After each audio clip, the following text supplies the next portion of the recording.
যারা আল্লাহকে রব মানে তারা আল্লাহর আইন মানে, যারা আল্লাহকে রব মানে তারা আল্লাহ সার্বভৌম ক্ষমতা মানে, যারা আল্লাহকে রব মানে তারা আল্লাহর দেওয়া অর্থনীতি মানে, যারা আল্লাহকে রব মানে তারা আল্লাহর দেওয়া পর্দার ব্যবস্থা মানে, যারা আল্লাহকে রব মানে তারা আল্লাহর দেওয়া শিক্ষানীতি মানে।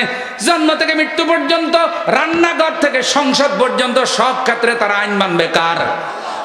আউযু বিল্লাহি মিনাশ শাইতানির রাজীম। বিসমিল্লাহির রাহমানির রাহিম। وَإِذْ أَخَذَ رَبُّكَ مِنْ بَنِي آدَمَ مِنْ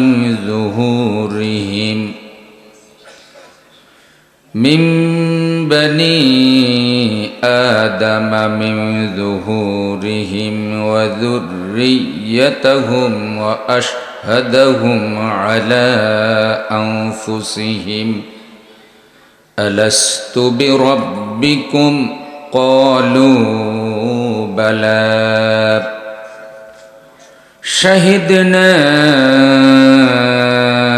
أن تقولوا يوم القيامة إنا كنا عن هذا غافلين صدق الله العظيم اللهم صل على محمد وعلى آل محمد كما صليت على إبراهيم وعلى آل إبراهيم إنك حميد مجيد اللهم بارك على محمد وعلى آل محمد كما باركت على إبراهيم وعلى آل إبراهيم إنك حميد مجيد كلمة لا إله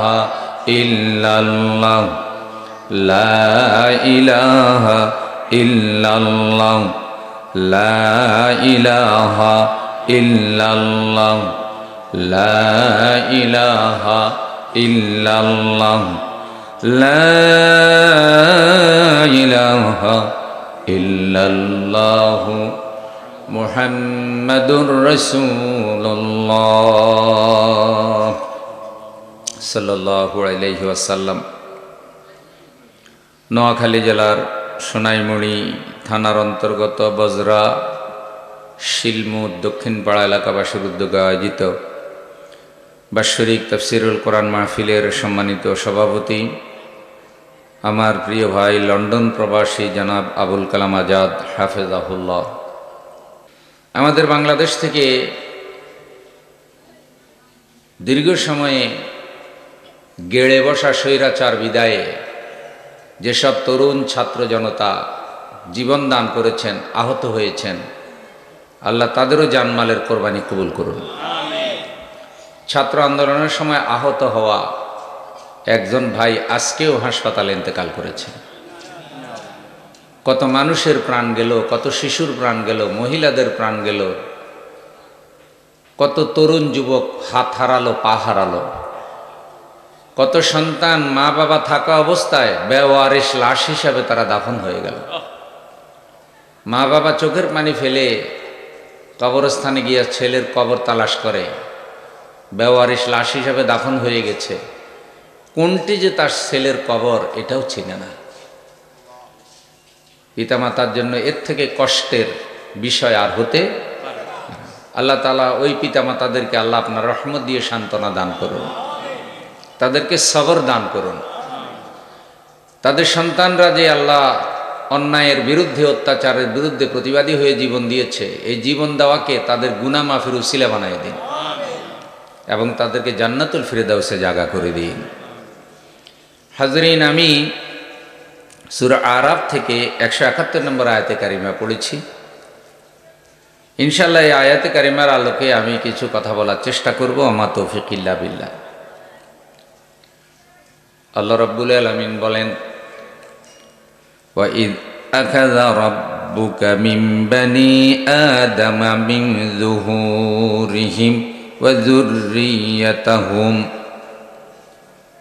লোকদেরকে স্মরণ করিয়ে দাও হে রাসূল ওই সময়ের কথা যখন তোমাদের রব আদমের পৃষ্ঠদেশ থেকে আদমের বংশধরদেরকে বের করেছিলেন। যখন তোমাদের রব আদম আলাইহিস সালামের পিঠের থেকে তার বংশ তার সন্তানদেরকে বের করেছিলেন। কে বের করেছিলেন? পিঠের থেকে এভাবে বের করে আল্লাহ তাআলা তার হাতের মুঠোর মধ্যে রেখেছিলেন। ওই সময় আল্লাহ রাব্বুল আলামিন তাদের বংশধরকে বের করে, আদমের বংশধরকে বের করে তাদের থেকে আল্লাহ সাক্ষ্য নিয়েছেন এবং তাদের কথার উপরে আল্লাহও সাক্ষী ছিলেন।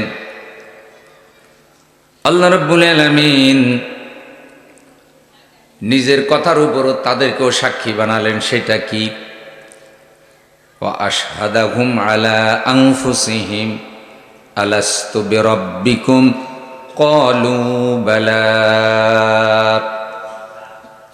আমি কি তোমাদের রব নই? এটা কে জিজ্ঞাসা করেছিলেন?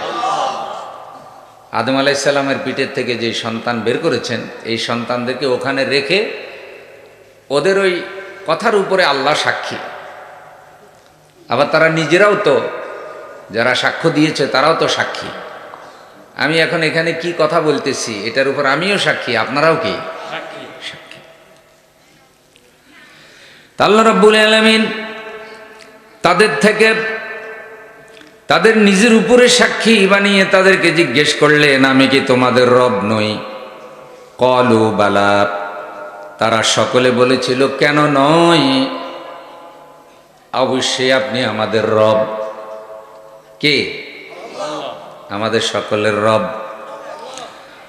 ক্বালু শাহিদনা আও তাকুলু ইয়াউমাল কিয়ামাতি ইন্না কুন্না আন হাযা গাফিলিন। যখন তারা বলল, নিশ্চয়ই হে রব, আপনি আমাদের রব, এবং আমরা সাক্ষী দিচ্ছি এটা যে কেবলমাত্র আপনি আমাদের রব। এটা এই জন্য করেছিলাম যাতে কিয়ামতের দিন, হিসাবের দিন যখন তোমরা আমার কাছে উঠবে, তোমরা যেন একথা বলতে না পারো যে আপনি যে আমাদের রব, এটা তো আমরা জানতাম না, এটা কারো কাছে কোনোদিন শুনিও নাই, কেউ আমাদেরকে বলেও নাই। হাসরের দিন যদি আমি জিজ্ঞাসা করি, বলো তো তোমাদের রব কে, মরার পরেও তো আল্লাহ তাআলা কবরে যে প্রশ্ন করবেন, প্রথম প্রশ্ন কি? আপনারা আমার সাথে আসেননি ভাই? তাহলে আল্লাহ তাআলা রুবুবিয়তের সাক্ষী নিয়ে নিলেন। আমরা একটু রব সম্পর্কে আলোচনা করব ইনশাআল্লাহ, দিন সম্পর্কে আলোচনা করব, আমাদের রাসূল সম্পর্কে আলোচনা করব। কারণ আমাদের জীবনের প্রথম পরীক্ষা আমরা মৃত্যুর পরে দিতে হবে কবরে। আর কবরের মধ্যে আল্লাহ তাআলা 3টা প্রশ্ন করবেন। এই 3টা প্রশ্নের জবাব যারা সঠিকভাবে দিয়ে দিতে পারবে, কবর, হাসর, মিজান, ফুলসেরাতে তাদের আর নাজাতের কোনো চিন্তা নাই। কয়টা প্রশ্ন? 1 নম্বর প্রশ্ন, মার রব্বুকা, তোমার রব কে? তাহলে আল্লাহ যে রব, এটা পৃথিবীতে আমাদেরকে প্রেরণ করার আগে আমাদের আব্বা আদম আলাইহিস সালামের পিঠের থেকে আল্লাহ সবাইকে বের করছে, বের করে হাতের মুঠোর মধ্যে এভাবে রাখছে আল্লাহ। তারপরে আল্লাহ জিজ্ঞাসা করছে, বলো তো আমি কি তোমাদের রব নই? আচ্ছা, ওই জায়গায় আমরা আছিলাম নি? আপনারা শিলমুদের লোকেরা ছিলেন না? হ্যাঁ, সবাই ছিলাম, একজনও। হ্যাঁ, আপনি বলতে তো আমি রুহের কথাই বলতেছি। রুহ ছাড়া মাটির খাঁচার কোনো দাম আসেনি। এখন এখান থেকে রুটা বাইর হয়ে যাক, তখন বলবে যে আর হাজী সাহেব নাই। হাজী সাহেব কি? কেন? হাত, কান, চোখ, পা, বডি সবই তো আছে, তারপরে নাই কেন? হ্যাঁ, রু নাই। তাহলে বোঝা গেছে আসল জিনিস হলো কি? তাহলে রুহের জগতে আমরা সবাই ছিলাম। সবাইকে আল্লাহ জিজ্ঞাসা করেছেন আলাস্তু বিরাব্বিকুম, আমি কি তোমাদের রব নই? কেন আল্লাহ স্বীকৃতিটা নিলেন? রবের স্বীকৃতি, রুবুবিয়তের স্বীকৃতিটা আল্লাহ কেন নিলেন? আমরা এই পৃথিবীতে আসার পর আল্লাহকে রব মানতেছে কিনা? যদি আল্লাহকে রব মানি তাহলে আমাদের কি কি করা উচিত, কি কি করা উচিত না, এই কথাগুলি আমরা অল্প সময় তুলে ধরার চেষ্টা করব। আল্লাহ আমাদেরকে হেদায়েতের নিয়তে শোনা, বলা, উপলব্ধি করার তৌফিক দান করুন। হাদিসটা শুনেন। ওয়ানিল বারা ইবনে আযিব আর রাসূলিল্লাহ সাল্লাল্লাহু আলাইহি সাল্লাম قال, হযরতে বারা ইবনে আযিব রাদিয়াল্লাহু তাআলা আনহু থেকে বর্ণিত, তিনি রাসূলুল্লাহ সাল্লাল্লাহু আলাইহি সাল্লাম থেকে হাদিস বর্ণনা করেন, মানুষ যখন মরে যায় আপনজনেরা শেষ গোসল করাইয়া সাজাইয়া গোজাইয়া কবরস্থানের দিকে রওনা হয়। মরে গেলে মানুষ নাপাক হয়ে যায়, এই নাপাক মানুষটাকে গোসল করাইতে হয়। আখেরি গোসল, শেষ গোসল, সাদা কাপড় দিয়ে কাফন পরানো হয়, শেষ পোশাক। রাসূল সাল্লাল্লাহু আলাইহি সাল্লাম বলেছেন, পৃথিবীতে যত কাপড়ের কালার আছে তুলনামূলক ব্যক্তিত্ব সম্পন্ন পবিত্র কালার হলো সাদা। তোমরা তোমাদের মৃতদেরকে সাদা কালারের কাফনে দাফন করো। মহিলা মরে গেলে 5 কাপড়, পুরুষের দেয় 3 কাপড়। দেহ থেকে রুহটা বিচ্ছিন্ন হয়ে গেছে, এখন দেহের আর কোনো দাম নাই।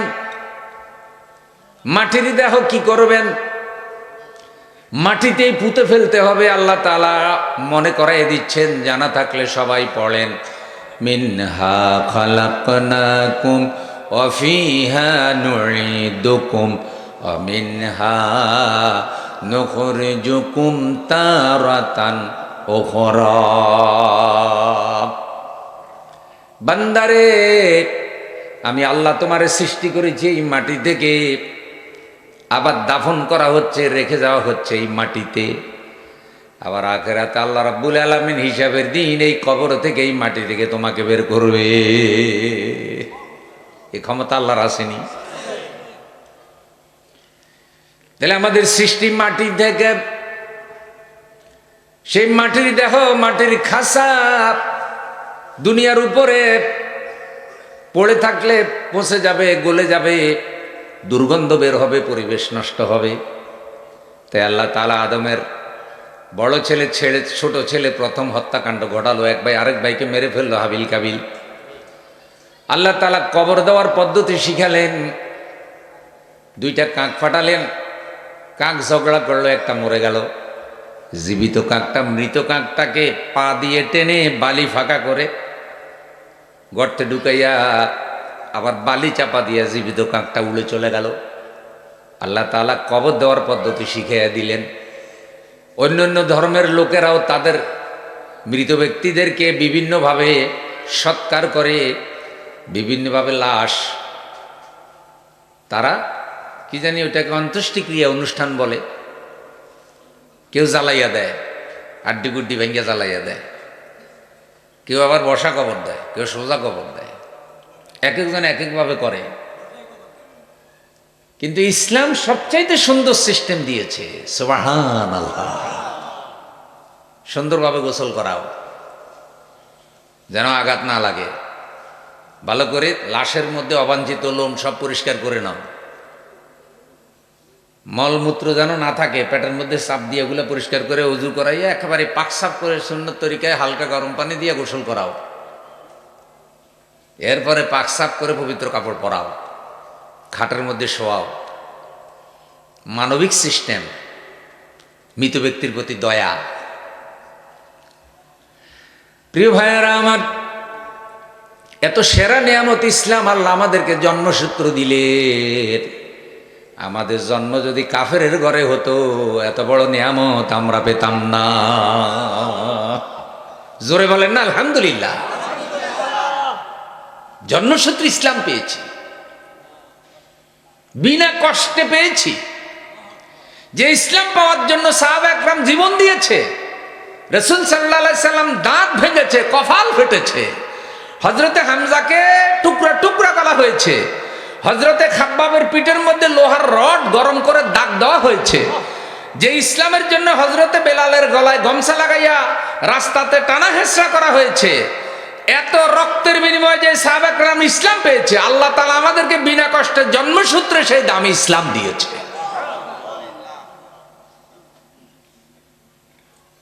দাফনের কাফনের এই সিস্টেম ইসলামের কারণে পেয়েছে। মাসআলা হলো, রূহ বেরিয়ে গেলে চোখ বন্ধ করে দেবেন, হাত পা সোজা করে দেবেন,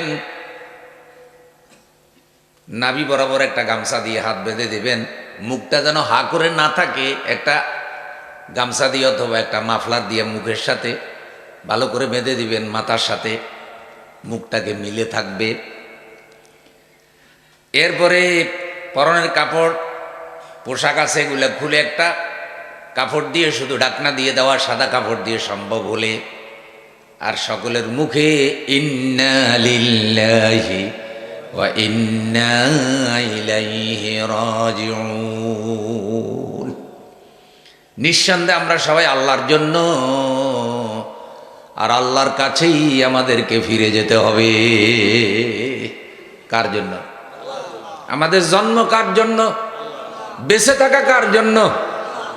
ইন্না সালাতি ওয়া নুসুকি ওয়া মাহইয়ায়া ওয়া মামাতি লিল্লাহি রাব্বিল আলামিন।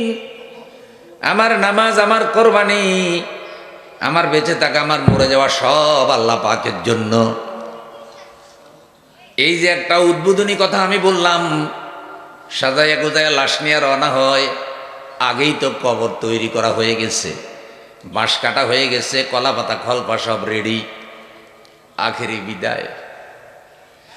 আমার রাসূল বলেছেন, বাড়ি থেকে লাশ খাটে উঠাইয়া কবরস্থানের দিকে নিয়ে যখন আপনজনেরা রওনা হয়, রূহের জন্য সবচাইতে কষ্টের সময় এটা।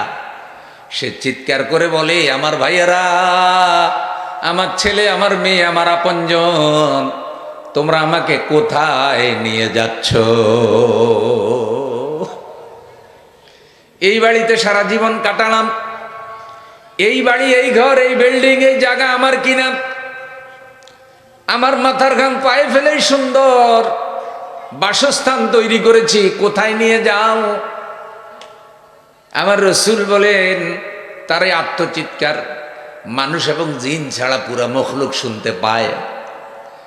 আপনজনেরা যদি তার এই চিৎকার শুনতো, লাশ দাফন করার সাহস করত না। কঠিন অবস্থা ভাই সব। এই যে লাশ নিয়ে রওনা হলো, এখন লাশ কবরে রাখলো, বিসমিল্লাহি ওয়া আলা, লাশ কবরে রাখলেন, দোয়া পড়ে রাখলেন। পুরুষের লাশ নিয়ে পুরুষ নামে, মহিলার লাশ নিয়েও পুরুষই নামে। যেই মহিলার লাশ নিয়ে এমন পুরুষ নামবে যেই পুরুষের সাথে মহিলার বিবাহ হারাম, মুহররম ব্যক্তি নামবে। যদি এমন পুরুষ পাওয়া না যায়, তাহলে তুলনামূলক বয়স্ক ফরজগার আপনজনেরা নামবে। কোন বেগানা পুরুষ মহিলার লাশ ধরতে, তো মরার পরেও যেখানে কোনো বেগানা পুরুষ মহিলার লাশ ধরতে পারে না, মরার আগে সেই মহিলা বেগানা পুরুষের সাথে হ্যান্ডশিপ করে, কোলাকুলি গলাগুলি করে, গালে গালও মিলায়, এমন মহিলাও এই দেশে আছে নাকি না?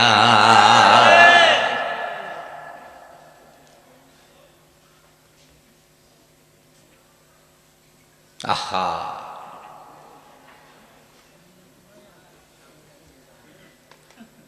স্বামী বেচারা থাইকাও নাই বহু মহিলার। এমন দজ্জাল মহিলা, স্বামীর 2 আনা দাম তার কাছে।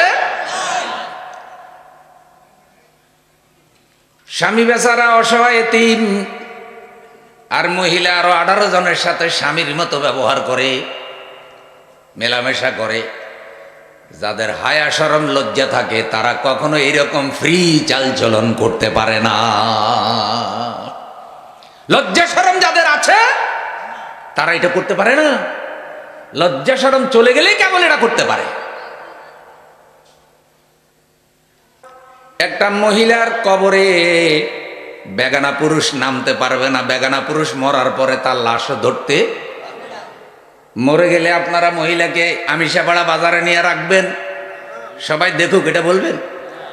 তো মরার পরে যখন কোনো মহিলাকে বেগানা পুরুষকে দেখতে দেন না, অথচ মরার আগে এই মহিলা কত কোটি বেগানা পুরুষের সাথে চালচলন করেছে তার কোনো ঠিক নাই। এরকম ডিজিটাল মহিলা এই দেশে আছে না নাই? বোরকার কথা বললে, হিজাবের কথা বললে কয় কি পুরুষদেরকে বোরকা পরাইয়ে দাও, ওদের চোখ ঠিক করতে বলো। আমরা যেভাবে ইচ্ছা সেভাবে চলবো, আমরা ইচ্ছা হইলে কাপড় পরবো, ইচ্ছা না হলে পরবো না। পুরুষেরা কেন আমাদের দিকে তাকাইবে? ওদের চোখের ঠিক করতে বলো। এরকম যুক্তি দেয় কি দেয় না? এগুলা কি ঠিক যুক্তি না উল্টা যুক্তি? সোরের মার বড় গলা। আপনাদের কোনো খারাপ লাগেনি? গাইডলাইন দিচ্ছেন আল্লাহ, আমার মায়েরা বোনেরা আপনারা ঘর থেকে বের হতে পারবেন, শরীয়ত আপনাদেরকে বের হতে বাধা দেয় নাই। কিন্তু কি বলছে আল্লাহ তাআলা? বলছেন ওয়ালা তাবাররাজনা তাবাররুজাল জাহিলিয়াতিল উলা। হে রাসূল, মুসলমান নারীদেরকে বলে দেন তারা যেন জাহিলি যুগের মেয়েদের মতো অশ্লীল সাজগোজ করে বেপরদা হয়ে যেন ঘর থেকে বের না হয়। অশ্লীল সাজগোজ বেপরদা হয়ে যেন বাহিরে বের না। তাহলে কেমনে বের হবে? হিজাব পরে, বোরকা পরে শালীনভাবে বের হবে। তাহলে মহিলারা ঘর থেকে বাইরে গেলে, মার্কেটে গেলে, দোকানে গেলে, অফিসে গেলে ওই বোরকা পরে হিজাব পরে বের হওয়ার কথা বলতেছে কে? কথা কন না, কে বলতেছে? কারণ আল্লাহ বলতেছে তোমরা ঘর থেকে বের হলে সংসদে যাও, অফিসে যাও, বাজারে যাও, কাজে কর্মে যাও, যেখানে যাও, ডাক্তারের কাছে যাও, হিজাব পরে যাও, নিজেদেরকে শালীনভাবে ঢেকে বের হও। আর হেরা বলতেছে আমরা যেভাবে যেভাবে বের হবো, আমরা কাপড় হয় পরবো না হয় পরবো না, পুরুষ কেন আমাদের দিকে তাকাবে? জোরে বলেন নাউজুবিল্লাহ। অথচ তিনি পুরুষের বিচরণ ক্ষেত্রে গিয়েছেন। হ্যাঁ, পুরুষদেরও পর্দার কথা বলা আছে। পুরুষ যেন একবার দৃষ্টি পড়লে দ্বিতীয়বার না ফিরায়। কিন্তু সব পুরুষ কি সমান নেই? সব পুরুষ তো সমান না। হাদিসে এসেছে কোন মহিলা অশ্লীল সাজগোজ করে কুরুচিপূর্ণ অশালীন পোশাক পরে যখন মহিলা রাস্তায় বের হয়, শয়তান তখন পরপুরুষের চোখে ওই মহিলাটাকে লোভনীয় এবং আকর্ষণীয় করে পেশ করে। শয়তান বেগানা পুরুষদেরকে বলতে থাকে একবার দেখো, দুইবার দেখো, তিনবার দেখো, চারবার দেখো, দেখতে থাকো। ঘরে তার সুন্দরী স্ত্রী থাকলেও শয়তান কিন্তু অশ্লীল মহিলাকে দেখতে উৎসাহিত করে। কারণ শয়তান ইমানের দুশ্মন, ইমানের দুশ্মন। আর আল্লাহ রসুল বলছে আল হায়া ও শোবাতুম মিনাল ইমান, লজ্জা শরম ইমানের অঙ্গ। যার লজ্জা থাকে না তার ইমানও থাকে না। শয়তান কিন্তু বেগানা পুরুষে, বেগানা নারীর মধ্যে অবৈধ দৃষ্টি ঘটাইয়া আর অবৈধ কাজকাম ঘটাইয়া নারী পুরুষ দুইটারে ইমান নষ্ট করার চেষ্টা করে। কারণ শয়তান চায় একটা ইমানদারও যেন জান্নাতে যেতে না পারে। ভাই, কোনো বেঈমানের পিছনে শয়তান ঘুরার কোনো দরকার আসেনি। কারণ যার ইমান নাই সে তো এমনিই জাহান্নামে যাবে। আমার কথা বোঝা যায়নি? যার ইমান নাই, কাফের, অমুসলিম, সে তো এমনি কই যাবে? তার তো হিসাবের দরকার নাই, তো বিনা হিসাবে দুজুগি। বিনা হিসাবে কি ভাই? যেই বেটা স্কুলে ছাত্রই হয় নাই তার পরীক্ষার দরকার আসেনি। তাহলে স্কুল কর্তৃপক্ষ কি যে বেটা ছাত্র হয় নাই তার খবর নেবে? তো যারা ইমান গ্রহণ করে নাই তারা তো ইসলামের বিশ্ববিদ্যালয়ের ছাত্রই হয় নাই, তো তারা তো বিনা হিসাবে দুজুগি। তো শয়তান তো যারা দুজুগে যাইতেছে তাদের বিচার কাজ করার কোনো দরকার। তাইলে শয়তান, শয়তানের গোষ্ঠী, শয়তানের চামচা, শয়তানের উস্তাদ, এ সবাই মিলে কাজ করতেছে ইসলামের বিরুদ্ধে, আলেমের বিরুদ্ধে, ধর্মীয় সবার বিরুদ্ধে। ইসলামের আইন কানুনের বিরুদ্ধে, যার কারণে যত জুলুম নির্যাতন ইসলামের উপরে আসে, হক্কানি আলেমের উপরে আসে, শয়তানের দালালদের উপরে আসে না।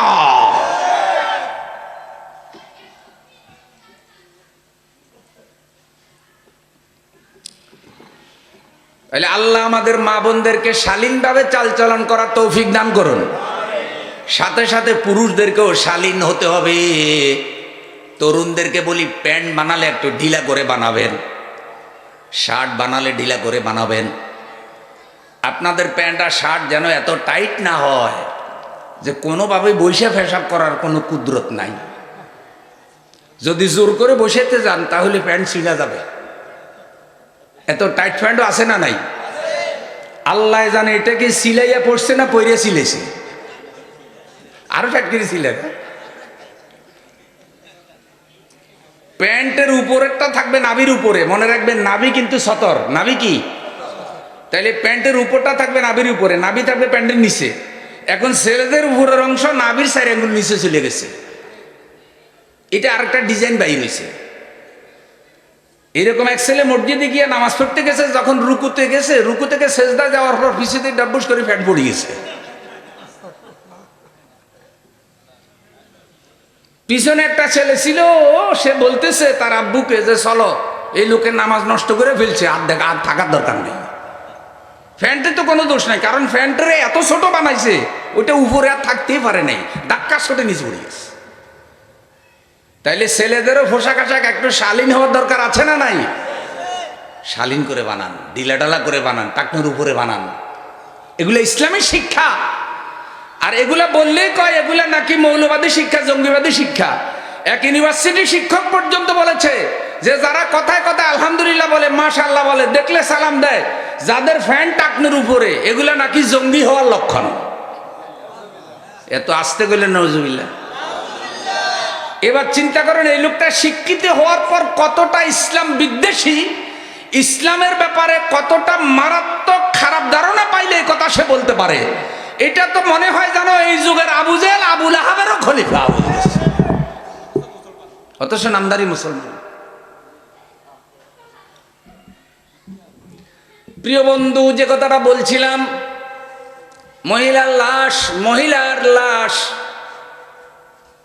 মুহররম পুরুষেরা কবরে নামাবে। এবার লক্ষ্য করেন, লাশ নামানোর সময় দোয়া পড়ে, বিসমিল্লাহি ওয়া আলা মিল্লাতে রাসূলিল্লাহ, আল্লাহর নামে, রসুলের দলে উঠাইয়া দিলাম। কার নামে? কার দলে? মরার পরে একটা লোককে আল্লাহর নামে, রসুলের দলে যদি উঠাইয়া দিতে চান, মরার আগে সেই লোকটা আল্লাহ এবং আল্লাহর রসুলের দলে থাকার দরকার আছে না নাই? মরার আগে যেই লোকটা আল্লাহ এবং আল্লাহর রসুলের দলে নাই, কোরআন হাদিসের দলে নাই, ইসলামের দলে নাই, আছে ধর্মনিরপেক্ষ মতবাদের দলে, আছে বন্ধু জাতীয়তাবাদের দলে, আছে বন্ধু কমিউনিস্টের দলে, আছে বন্ধু সমাজতন্ত্রের দলে, আছে বামপন্থী রামপন্থীদের দলে, এই লোকটা মারা যাওয়ার পরে আপনি যদি বিসমিল্লাহি ওয়া আলা মিল্লাতে রাসূলিল্লাহ বলে কবরে রাখেন, আল্লাহ এবং আল্লাহ রাসূলের কি ঠেকা পড়েছে? এর মতো লোকটাকে মরার পরে আল্লাহ এবং আল্লাহ রসুল কেন নেবে? মরার পরে তো এই লাশের আর 2 আনা দাম। ভাই, আপনাদের এলাকায় মাঝে মধ্যে ভাঙ্গারিওয়ালা আসে না? আসার পরে কয় পেঁয়াজ নেন, গোলালু নেন, কটকটি নেন, বিনিময়ে পুরান খন্তা, পুরান দাও, পুরান লোহা থাকলে দিয়ে যান, কয়নি? এখন আপনার বাড়িতে যদি একটা কটকটিওয়ালা এরকম আসে, ভাঙ্গারিওয়ালা, আসার পরে যদি বলে নিয়ে যান 1 কেজি পেঁয়াজ নিয়ে যান, 1 কেজি আলু নিয়ে যান, বিনিময়ে আমারে কিছু পুরান লোহা, পুরান ব্যাটারি, নষ্ট মোবাইল, পুরান টিন, ভাঙ্গারি থাকলে দেন। আপনি গিয়ে যদি বলেন ভাই আমার ঘরে কোনো ভাঙ্গারি নাই, পুরান লোহা নাই, পুরান ব্যাটারিও নাই, আমার আব্বা মারা গেছে, আব্বার লাশটা আছে, এই লাশটা নিয়ে আমারে 1 কেজি আলু দাও, ভাঙ্গারিওয়ালা লাশিটা নিবনি? দৌড় দিব ভাই, আগে কইছে দৌড় দিব। তাইলে মরার পরে একটা লাশ ভাঙ্গারিওয়ালায় নিয়ে 1 কেজি আলু দিতে রাজি নাই। ভাঙ্গারিওয়ালায় বুঝে যে মরা লাশের আমার কাছে কোনো দরকার কোনো দাম নাই, আমি নিয়ে আরো বিপদে পড়বো। তো এই যে এই লাশটা মরার পরে বাঙ্গারিওয়ালায় নিতে চায় না 1 কেজি আলু দিয়া। এই লোকটা যতকাল জীবিত ছিল জালেমের পক্ষে আন্দোলন করেছে, ধর্মনিরপেক্ষতাবাদের পক্ষে আন্দোলন করেছে, যেখানে গেলে মানুষের ঈমান থাকে না। এই লোকটার মেধা, এই লোকটার যোগ্যতা, এই লোকটার টাকা পয়সা, এই লোকটার বক্তৃতা বিবৃতি পড়ালেখা সব ছিল ইসলামের বিরুদ্ধে। এখন মরা যাওয়ার পরে কয় কি, বিসমিল্লাহি ওয়া আলা মিল্লাতি রাসূলিল্লাহ, হে আল্লাহ, হে আল্লাহর রাসূল, মরার পরে লাশ এটা আপনারে দিয়া গেলাম। আল্লাহ এবং আল্লাহর রাসূলের কোনো ঠেকা পড়ে নাই এই মরা লাশ গ্রহণ করা। ভাই এতটুকু বুঝা গেছে না? তাইলে আমরা কি মুসলমান হব মরার পরে না মরার আগে? হেদায়েত হইব মরার পরে না মরার আগে? তাইলে নামাজ ধরবো মরার আগে না মরার পরে? রোজা ধরবো মরার পরে না মরার আগে? পর্দা করব মরার পরে না মরার আগে? হালাল খাবো মরার পরে না মরার আগে? মরার পরে নামাজ আসেনি, রোজা আসেনি, হজ আসেনি, মরার পরে কোনো ওয়াজ মাহফিল আসেনি। কেউ কি বলে যে আজকে এক ওয়াজ মাহফিলের আয়োজন হয়েছে, যত মুদ্দার আছেন সব শুনতে আসবেন? মুদ্দারদের ওয়াজ শোনার কোনো দরকার? তা আমি এটা বোঝানোর উদ্দেশ্য হলো, বেনামাজি মারা গেলে, গুনাহগার মারা গেলে, ইসলাম বিরোধী আন্দোলনের লোক মারা গেলে ওইভাবে দাফন করা হবে, এটা জীবিতদের দায়িত্ব। কিন্তু গ্রহণ করা না করার মালিক কে? তাহলে আমরা যেন ইসলাম হয়ে হেদায়েত হয়ে যেন মরতে পারি, এটা বোঝানোর জন্য আমার এই কথাটা। কারণ মরার পরে আর হেদায়েতের সুযোগ নাই। এখন লাশ কবরে রাখলেন, মাটি চাপা দেওয়া শুরু করলেন। বন্ধু, লাশের উপরে আপনি বাঁশ দিয়ে ঢাকনা দিলেন। ঢাকনা দেওয়ার আগে হাতের বাঁধন, মাথার বাঁধন, বুকের বাঁধন খুলে দেয়। আপন জানার একটু একটু করে মাটি দেয়। মিনহা খালাকনাকুম ওয়া ফিহা নুঈদুকুম ওয়া মিনহা নুখরিজুকুম তারাতান উখরা।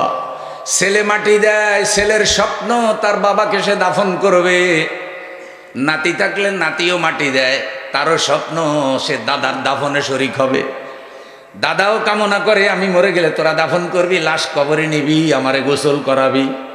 বাবা কামনা করে মরে গেলে ছেলে জানাজা পড়াবে, আমারে গোসল করাবে, আমার কবরে রাখবে। এটাই হলো আখেরি বিদায়। এখন আমার দয়ার নবী বলে, ওই লাশ কবরে রাখা জীবিতরা যখন বাড়ির দিকে রওনা দেয়, কোথাও বলা হয়েছে 40 কদম যখন চলে যায়, কোথাও বলা হয়েছে যখন আর পায়ের আওয়াজ, মানুষ যে পা দিয়া চলে জমিনের উপর দিয়ে একটা ছোট্ট আওয়াজ হয়, এই আওয়াজ যখন কবর থেকে আর শোনা যায় না, তখন এই আল্লাহর 2 জন ফেরেশতা কবরে পরীক্ষা নেওয়ার জন্য চলে আসে।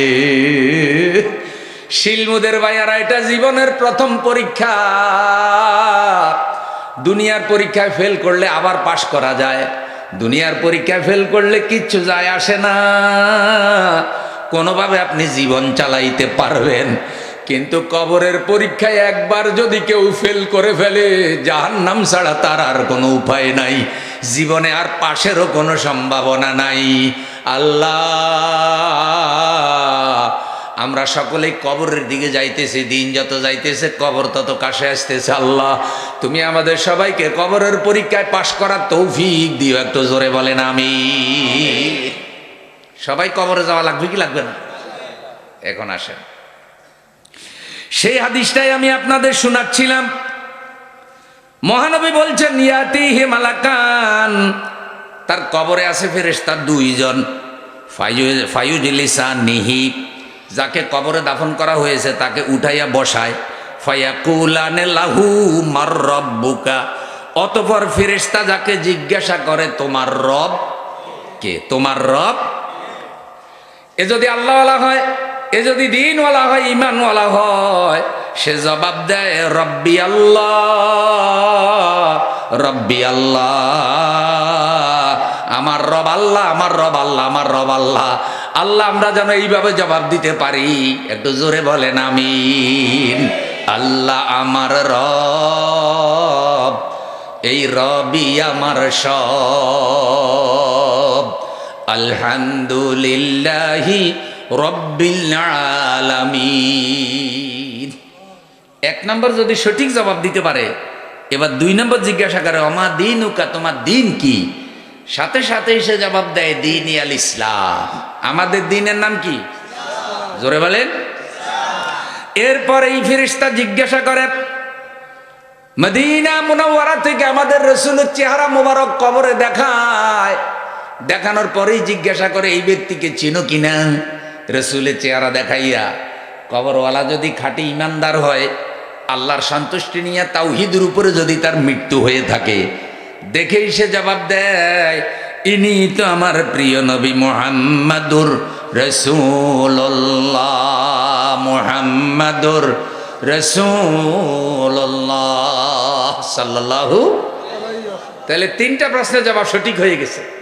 এখন কবরওয়ালা ফেরেশতা তার জিজ্ঞাসা করে, ফায়াকুলানে লাহু ওয়ামা ইউদরিকা, এ কবরওয়ালারে তুই কেমনে পাশ করে ফেললি রে? তুই কেমনে সফলতা লাভ করবি, কেমনে ভালো রেজাল্ট করে ফেললি? মৃত ব্যক্তি তখন বলে, কারাতু কিতাবাল্লাহি, কারাতু কিতাবাল্লাহি ফাআমানতু বিহি ওয়া সাদ্দাকতু, আমি আল্লাহর কোরআন পড়েছি, কোরআনের উপর ঈমান এনেছি, কোরআনের আইন, কোরআনের বিধানকে সত্য বলে জেনেছি। কোরআন আমার জীবন বিধান, কোরআন আমার জীবন, কোরআন আমার মরণ। কোরআনের জন্য কাজ করেছি, কোরআনের আইনের জন্য আমার ফাঁসি হয়েছে, কোরআনের আইনের জন্য আন্দোলন করার কারণে আমার বাড়িঘর জ্বালায় দিয়েছে। এই কোরআনের আন্দোলনের কথা বলার কারণে আমি নিরপরাধ মানুষ, আমার বিরুদ্ধে 50টা মামলা দিয়েছে। কত জালিম বাড়িতে ঘুমাইছে, আমি বাড়িতে ঘুমাইতে পারি নাই। কত সন্ত্রাস, কত সাদাবাজ বাজারে বাহাদুরের মতো ঘুরিয়েছে। আমি আমার জীবন বাঁচার জন্য বিদেশে চলে গেছে হিজরত কইরা। এসব তো আমি কোরআনের জন্য করেছি। এ কারণে আমার আল্লাহ আমার কবরের পরীক্ষা সহজ করে দিয়েছে। নারায়ে তাকবীর। জরে রক্ত ঝরুক হে দয়াময়, ঝরে রক্ত ঝরুক হে দয়াময়, তবু আগলে যেন রাখতে পারি বুকে আল কোরআন, তবু আগলে যেন রাখতে পারি বুকে আল কোরআন। কর সেই শক্তি দান, কর সেই শক্তি দান, কর সেই শক্তি দান, কর সেই শক্তি দান। তোমার অসীম করুণা আমরা মুসলমান, তোমার কোরআন দিয়ে মোরা গড়ব এ জাহান। আমার আলোচনার শুরুটা ছিল, আলাস্তু বিরাব্বিকুম, আমি কি তোমাদের রব নই? ক্বালু, আমরা বলেছিলাম কেন নয়, নিশ্চয়ই আপনি আমাদের রব। এখন আল্লাহকে রব মানলে কি কি স্বীকার করতে হয়, আর কি কি স্বীকার করলে, কি কি আমল করলে আমরা আল্লাহকে রব হিসাবে কবরে জবাব দিতে পারবো, এই দুই একটি কথাই মূলত আমার উদ্দেশ্য। এতক্ষণ যেগুলো বলছি সবগুলো কিন্তু আলোচনার অংশ। আল্লাহ যেন সেই প্রস্তুতিমূলক জীবন গঠন করার তৌফিক দান করে। 1 নম্বর, রব হলেন তিনি সার্বভৌম ক্ষমতার মালিক। যিনি বলেন তো, সকল ক্ষমতার মালিক কে? নাকি জনগণ? না, গণতন্ত্রের একটা কথা আছে, সার্বভৌম ক্ষমতার মালিক জনগণ। মনে রাখবেন, এটা বোঝানোর জন্য ব্যবহার হয় যে জনগণ ভোট দিয়ে একজনের নেতা নির্বাচন করবে। এই দিক থেকে সার্বভৌম ক্ষমতা বলা হয়, আল্লাহকে চ্যালেঞ্জ করার জন্য বলে না। কিন্তু বাক্যটা এমন হয়ে গেছে যে এটা সরাসরি আল্লাহর বিরুদ্ধে চলে যায়। এই বাক্যটা চেঞ্জ করে, পরিবর্তন করে অন্যভাবে বলা উচিত। জনগণ সার্বভৌম ক্ষমতার মালিক না, জনগণ ভোট দেওয়ার মালিক, ভোট দিয়ে নেতা নির্বাচন করার মালিক। জনগণের কপাল খারাপ হইলে 15 বছরে ভোটও দিতে, কিও মসজিদের ইমাম সাহেবের ভোট গেল কই? কয় হুজুর ভোর রাত্রে মধ্যরাতে ভোট জিলে দিয়া ফেলাইছে, আপনারে কষ্ট দেয় নাই। এরকম মানুষ নামক কিছু জিন এই জমিনে বাইর হয়েছিল। কথা বল না, রাত্রে ভোট সরিয়ে দিয়ে দিনে আবার মিছিল করে। কথা বুঝছেন? একজনের ঘরে অবৈধ সন্তান হয়েছে, সকালবেলা আবার বাজারে উঠে আনন্দ করে, ফল হয়েছে, ফুল হয়েছে, বিয়ে ছাড়া।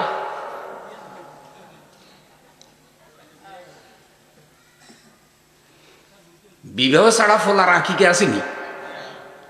অবৈধ ফলার যদি মিলাদ দেয়, এদের মতো বেসরম দুনিয়াতে আর আসেনি।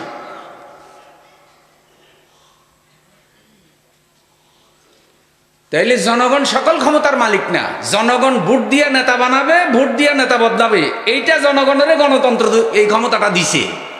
তো একজনের ভোট দিয়ে বানাইলে সে সকল ক্ষমতার মালিক হইতে পারে?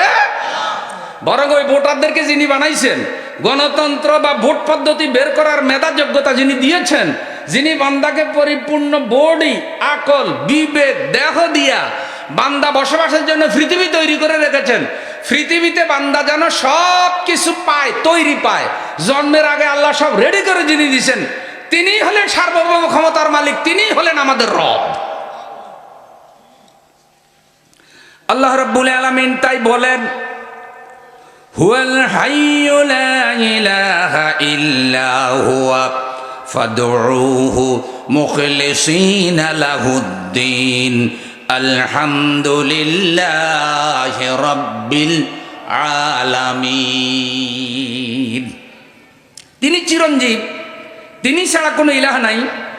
সুতরাং দিনকে ইসলামকে একান্তভাবে একমাত্র তার জন্যই নিবেদিত করো, একমাত্র আল্লাহর সন্তুষ্টির জন্য ইবাদত করো, আল্লাহর জন্যই সকল প্রশংসা। সুবহানাল্লাহ। আমারে বলেন, একমাত্র ইবাদত কার জন্য হবে? আর সব প্রশংসা হবে কার জন্য? প্রশংসা করা যদি শুরু করি, করতে করতে জবান ক্লান্ত হয়ে যাবে, জিহ্বা শুকাইয়া যাবে, আল্লাহর প্রশংসা করে শেষ করা যাবে না। তিনি চিরঞ্জীব, তিনি চিরবিদ্যমান। আমার কোনো ক্ষমতা ছিল না, তিনি আমাকে ক্ষমতা দিয়েছেন। আজকে আমি পরিচয় দেই, অথচ আমার কোনো অস্তিত্বই ছিল না, তিনি দয়া করে আমাকে পৃথিবীতে পাঠিয়েছেন। আল্লাহ তাআলা বলছেন, হাল আতাত আলাল ইনসানি হিনুম মিনাদ দাহরি লাম ইয়াকুন শাইআম মাযকুরা। মানুষের কি এমন একটা সময় ছিল না, মানুষ আলোচনার কোনো বস্তুই ছিল না? আমি আল্লাহ তারা দয়া করে সৃষ্টি করেছি, আমি আল্লাহই মানুষকে আলোচনার বস্তুতে পরিণত করেছি। আল্লাহ যদি সৃষ্টি না করতেন, মন্ত্রী হতে পারতো না, চেয়ারম্যান হতে পারতো না, ডিসি হতে পারতো না, এসপি হতে পারতো না, উপদেষ্টা হইতে পারতো না, মুহাদ্দিস হতে পারতো না, বক্তা হতে পারতো না, মেম্বার হইতে পারতো না, হাজী সাহেব, গাজী সাহেব কিছুই হতে পারতো না। এই সব কিছু হওয়ার মধ্যে কৃতিত্ব কার? তাহলে বলেন, সার্বভৌম ক্ষমতার মালিক কে? যারা আল্লাহকে সার্বভৌম ক্ষমতার মালিক মানবে, যখনই কবরে জিজ্ঞাসা করবে আমার রব্বুকা, তখন সে সাথে সাথে বলবে আমার রব। যারা আল্লাহরে সার্বভৌম ক্ষমতার মালিক না মাইনা কোন নেতারে ক্ষমতার মালিক মানে, অথবা জনগণের ক্ষমতার মালিক মানে, তারা যতই প্রশ্নের জবাব মুখস্থ করুক না কেন, কবরে গেলে প্রশ্নের জবাব দিতে পারবে না। এক নম্বর পাইলাম। আল্লাহ তাআলা আরো বলেন, আফা গায়রা দীনিল্লাহি ইয়াবগুন ওয়ালাহু আসলামা মান ফিস সামাওয়াতি ওয়াল আরদি তাওআন ওয়া কারহা। আল্লাহর সার্বভৌমত্ব ছাড়া তোমরা কি অন্য কারো সার্বভৌমত্ব তালাশ করো নাকি? তাকাইয়া দেখো, আসমান জমিনে যা আছে, ইচ্ছাই হোক অনিচ্ছাই হোক, সব আল্লাহর আইন মেনে চলে। সুবহানাল্লাহ। আচ্ছা, আপনারা বলেন তো, চন্দ্র সূর্য কার হুকুমে চলে? সূরা রহমানে আল্লাহ বলেন, ওয়ান নাজমু ওয়াশ-শাজারু ইয়াসজুদান ফাবিআইয়ি আলা'i রাব্বিকুমা তুকাযযিবান। ওয়ান নাজমু ওয়াশ-শাজারু ইয়াসজুদান, তারকাসমূহ গাছগাছাড়ি আল্লাহকে সিজদা করে। আচ্ছা, নারকেল গাছের কোনোদিন নামাজ পড়তে কি কেউ দেখছেননি?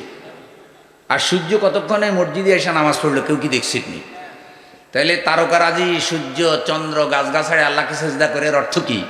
এর অর্থ হলো তারা সকলে আল্লাহর হুকুম মেনে চলে। কার হুকুম? আল্লাহর হুকুমটা কি? নারকেল গাছের বলছে তুই নারকেল দিবি, তাল গাছের বলবে তাল দিবি। তাল গাছে নারকেল ধরে না, নারকেল গাছে তাল ধরে না, আইন মানে কার? চন্দ্রকে বলে দিয়েছে আল্লাহ, আইন দিয়ে দিয়েছে, 15 দিন বড় হবি, 15 দিন পরে তুই পূর্ণিমা হয়ে যাবি, আবার 15 দিন তুই ছোট হতে থাকবি, এক পর্যায়ে অমাবস্যা হবি। সৃষ্টির শুরু থেকে আজ পর্যন্ত চন্দ্র আইন মানে কার? সূর্য আইন মানে আল্লাহর। সূরা ইয়াসিনের দিকে আপনি তাকান, আল্লাহ বলছেন লাশ-শামসু ইয়ানবাগী লাহা আন তুদরিকাল কমারা ওয়ালাল-লাইলু সাবিকুন নাহার ওয়া কুল্লুন ফি ফালাকিন ইয়াসবাহুন। চট্টগ্রাম প্যারেড ময়দানে সূরা ইয়াসিনের আলোচনা যখন করেন, 5 দিন ব্যাপী ধারাবাহিক তাফসীরুল কোরআন মাহফিল চট্টগ্রাম কলেজিয়েট ময়দানে, প্যারেড ময়দানে হতো। সারা পৃথিবীতে কোরআনুল কারীমের সাড়া জাগানো মুফাসসির আল্লামা দিলওয়ার হোসেন সাঈদী রাহিমাহুল্লাহ ধারাবাহিক একটানায় 5 দিন তাফসীর করতেন। শেষ দিন লক্ষ লক্ষ মানুষ সমাবেশ হয়ে যেত। সারা দুনিয়ায় কোরআনুল কারীমের এত বড় তাফসীরুল কোরআন মাহফিল আর কোথাও নাই। এক সময় কাবা শরীফের ইমাম সাহেবকে চট্টগ্রামের তাফসীর মাহফিল আনা হয়েছিল। তো সেই বছর তিনি বলেছিলেন সারা পৃথিবীর কোনো দেশে আল্লাহর কোরআন শোনার মতো এত বড় মাহফিল সারা পৃথিবীর কোথাও নাই। আল্লাহু আকবার। আল্লাহ তাআলার একজন কোরআনের খাদেমের উসিলায় আজ তিনি কবরে, আল্লাহ তাকে শহীদ হিসাবে কবুল করুন। 5 দিনের তাফসীরে বহু লোক মুসলমান হতো, বহু কাফের মুসলমান হতো। চট্টগ্রাম ইসলামী সমাজ কল্যাণ পরিষদ এত বেশি মুসলমান হতো যে তারা নৌ মুসলিম পুনর্বাসন কেন্দ্র নামে একটা সংস্থা বানিয়েছিল, যাতে কেউ ইসলাম কবুল করার পরে ভিক্ষা করা না লাগে। দেখবেন কিছু লোক এসে মসজিদে মসজিদে ভিক্ষা করে যে আমি হিন্দু থেকে মুসলমান হয়েছি, বৌদ্ধ থেকে মুসলমান হয়েছে, আমাকে কিছু সাহায্য দেন। এমনকি কিছু সিটার বাটপার বড় বড় মাহফিলে গিয়া, সবার কথা বলছি না, আবার মাইন্ড করবেন না, কারো কারো বিরুদ্ধে অভিযোগ আছে যে বড় বড় মাহফিলে গিয়া বড় বড় হুজুরদের মাধ্যমে মুসলমান হয়, আর পরবর্তীতে ওই মাহফিলকে কাজে লাগাইয়া টাকা উঠায়। কারো কারো বিরুদ্ধে এমন অভিযোগও আছে পরিকল্পিতভাবে একই ব্যক্তিকে বিভিন্ন জায়গায় কালেমা পড়ানোর মাধ্যমে টাকা উঠানোর ব্যবস্থা করা হয়। নাউযুবিল্লাহি মিন যালিক। আল্লামা সাঈদী রাহিমাহুল্লাহর কাছে যারা মুসলমান হয়েছে তারা সবাই অরিজিনাল মুসলিম ছিল, কোনো প্রতারণা ছিল না। চট্টগ্রাম ইসলামী সমাজ কল্যাণ পরিষদ সেখানে নৌ মুসলিম পুনর্বাসন কেন্দ্র করেছিল। প্রিয় ভাইয়েরা আমার, তা আমি মাঝে মধ্যেই ওই মাহফিলে যেতাম। সারা বাংলাদেশ থেকে লোকেরা যেত। সূরা ইয়াসিনের যখন তিনি আলোচনা করতেন, এই আয়াত যেটা আমি পড়লাম কাব্যানুবাদ করেছেন তিনি কাজী নজরুলের বরাত দিয়ে। লাশ-শামসি ইয়ানবাগী লাহা আন তুদরিকাল কামার ওয়ালাল-লাইলু সাবিকুন নাহার ওয়া কুল্লুন ফি ফালাকিন ইয়াসবাহুন।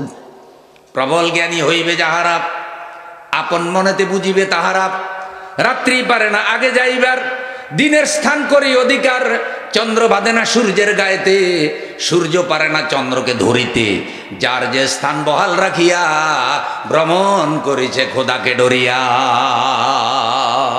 নারায়ে তাকবীর। তে সব আইন মানে কার? তাইলে পুরা সৃষ্টি জগৎ যখন আল্লাহর আইন মানে, আমরা মুসলমান হইয়াও আমাদের জীবনের সকল ক্ষেত্রে আইন মানবো কার? সবাইকে বলতে হবে আল্লাহর সব আইন আছে কোরআনে। যারা কোরআনের আইনের বিরোধিতা করে তারা আল্লাহকে রব মানে না। আল্লামা সাঈদীর আর কোনো অপরাধ ছিল কোরআনের শাসনের কথা বলা ছাড়া? আর কোনো অপরাধ ছিল না। কেঁদে কেঁদে তিনি আল্লাহর কাছে দোয়া করে বলেছিলেন, আল্লাহ মৃত্যুর আগে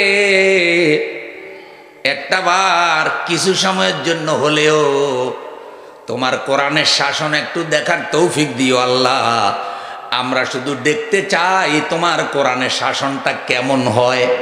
তোমার কোরআন যদি সংবিধান হয়ে যায়, তোমার কোরআন যদি সংসদে চলে যায়, তোমার কোরআনের আইন রাষ্ট্র সমাজ অর্থনীতি বিচার বিভাগে যদি প্রতিষ্ঠিত হয়ে যায়, কোরআনের শিক্ষানীতি যদি চালু হয়ে যায়, কোরআনের নারী নীতি যদি চালু হয়ে যায়, কোরআন অনুযায়ী পুরা দেশটা যদি চলে, দৃশ্যটা কেমন হয় আল্লাহ তুমি আমার একটু দেখার তৌফিক দিও।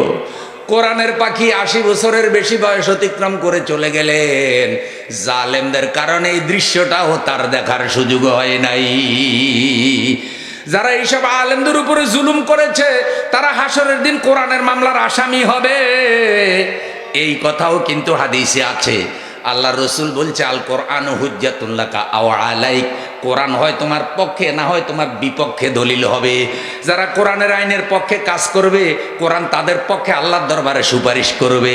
যারা কোরআনের আইনের বিরোধিতা করবে কোরআন তাদের বিরুদ্ধে আল্লাহর দরবারে মামলা দিয়ে দেবে। কোরআনের মামলার আসামি যারা হবে জাহান্নাম ছাড়া উপায় নাই। ভাই আপনাদের খারাপ লাগেনি কোনো? ঘুমাইতেছেন না তো?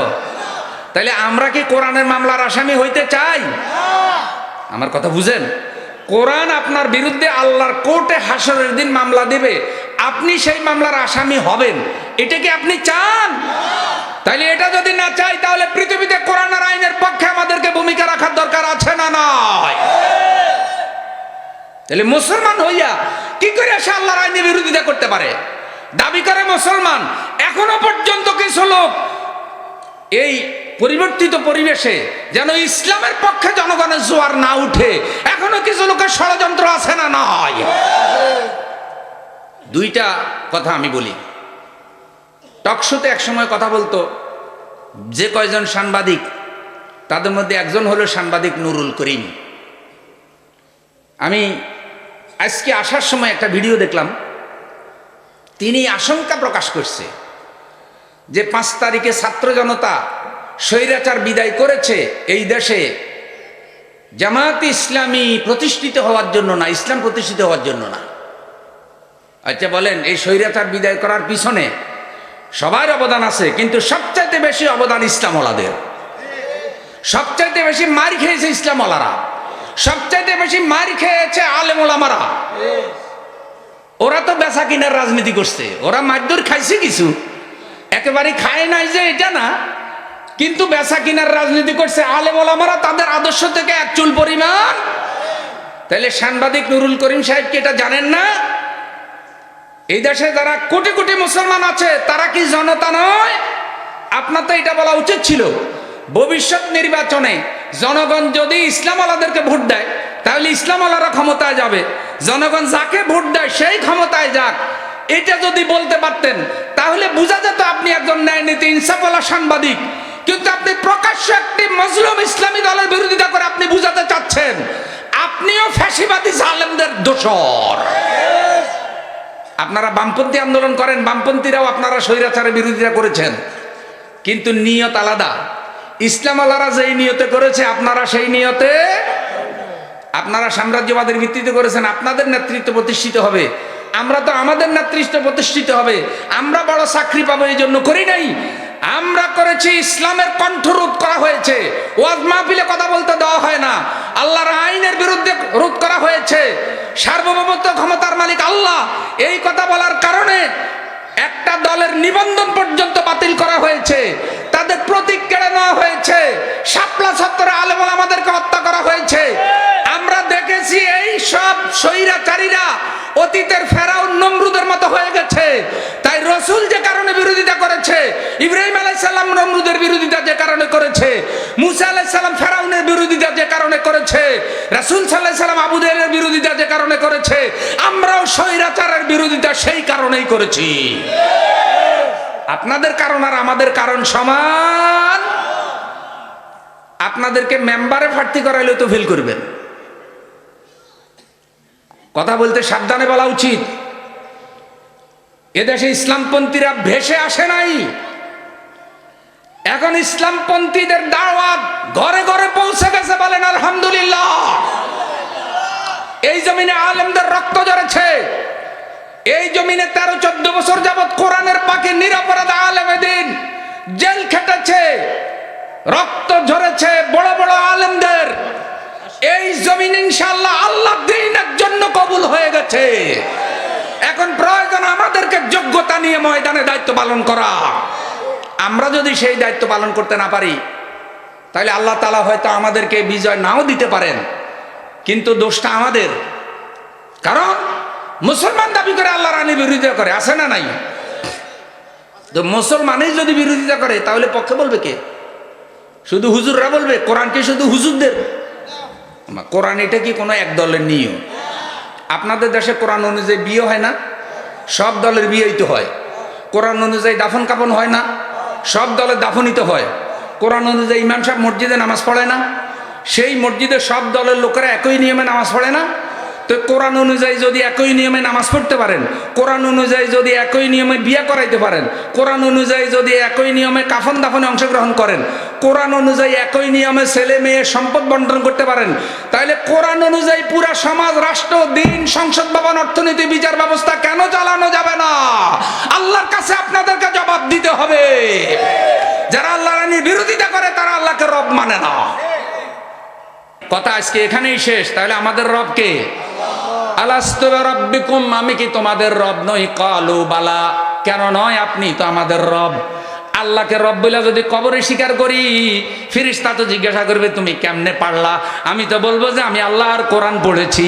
যারা আল্লাহকে রব মানে তারা আল্লাহর আইন মানে, যারা আল্লাহকে রব মানে তারা আল্লাহ সার্বভৌম ক্ষমতা মানে, যারা আল্লাহকে রব মানে তারা আল্লাহর দেওয়া অর্থনীতি মানে, যারা আল্লাহকে রব মানে তারা আল্লাহর দেওয়া পর্দার ব্যবস্থা মানে, যারা আল্লাহকে রব মানে তারা আল্লাহর দেওয়া শিক্ষানীতি মানে। জন্ম থেকে মৃত্যু পর্যন্ত, রান্নাঘর থেকে সংসদ পর্যন্ত সব ক্ষেত্রে তারা আইন মানবে কার? যারা আল্লাহর আইন মানবে তারাই সত্যিকারে আল্লাহকে রব হিসাবে স্বীকার করবে। আল্লাহ তোমাকে রব হিসাবে স্বীকার করে আমাদের জীবন গঠন করার তৌফিক দান করো। একটু জোরে জোরে বলেন আমিন।